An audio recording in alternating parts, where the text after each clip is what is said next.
জিম্বাবুয়ের বিপক্ষে সিরিজ শেষে ওয়ানডে দলের অধিনায়কত্ব পুনর্বিবেচনা করা হবে জানিয়েছিল বিসিবি। তবে তার আগেই নেতৃত্ব ছেড়ে দিলেন মাশরাফি বিন মুর্তজা। শুক্রবার জিম্বাবুয়ের বিপক্ষে ওয়ানডে সিরিজের শেষ ম্যাচই অধিনায়ক হিসেবে তার শেষ ম্যাচ। সিলেটে বৃহস্পতিবার দুপুরে ম্যাচ পূর্ববর্তী নির্ধারিত সংবাদ সম্মেলনের শুরুতেই নিজে থেকে এই ঘোষণা দেন মাশরাফি। জিম্বাবুয়ের বিপক্ষে শেষ ম্যাচটি জিতলে বাংলাদেশের প্রথম অধিনায়ক হিসেবে ওয়ানডেতে 50 জয়ের স্বাদ পাবেন তিনি। নেতৃত্ব ছাড়ার ঘোষণাটি সোজা সাপটাই দিয়েছেন মাশরাফি বলেন, কালকে আমার শেষ ম্যাচ অধিনায়ক হিসেবে। আমার প্রতি এত দীর্ঘ সময় আস্থা রাখার জন্য বাংলাদেশ ক্রিকেট বোর্ডকে জানাই ধন্যবাদ। আমার নেতৃত্বে যত ক্রিকেটার খেলেছে বাংলাদেশ দলে সবাইকে ধন্যবাদ জানাই।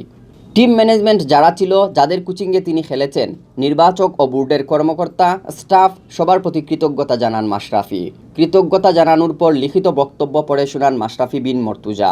বলেন, আজকে আমি আনুষ্ঠানিকভাবে বাংলাদেশ ওয়ানডে দলের অধিনায়কত্ব থেকে সরে যাচ্ছি। ওয়ানডেতে সেবার আর নেতৃত্ব দেওয়া হয়নি তার। জিম্বাবুয়ের বিপক্ষে শেষ ম্যাচটি অধিনায়ক হিসেবে আমার শেষ ম্যাচ। খেলোয়াড় হিসেবে আমি চেষ্টা করব আমার সেরাটা দেওয়ার যদি সুযোগ আসে। শুভকামনা থাকবে পরবর্তী অধিনায়কের জন্য। মাশরাফির ঘোষণা শেষের পর শুরু হয় প্রশ্নোত্তরের পালা। 35 মিনিটের দীর্ঘ সংবাদ সম্মেলনে উঠে এসেছে তার নেতৃত্বের নানা অধ্যায়। বাংলাদেশের ক্রিকেটে মাশরাফির নেতৃত্বের অধ্যায় শুরু হয়েছিল 2009 সালে। অধিনায়ক হিসেবে গিয়েছিলেন ওয়েস্ট ইন্ডিজে, কিন্তু প্রথম টেস্টের তৃতীয় দিনেই চোট পেয়ে ছিটকে যান সফর থেকে। লম্বা বিরতির পর আবার অধিনায়ক হিসেবে ফিরেন 2010 সালে ইংল্যান্ড সফরে। সেখানেই রঙিন পোশাকে নেতৃত্বের সূচনা। শুরুর পথ চলা ছিল ঝলমলে। দ্বিতীয় ম্যাচেই পান জয়ের স্বাদ। প্রথমবার ইংল্যান্ডকে হারায় বাংলাদেশ, কিন্তু আবার চোটের ধাবা।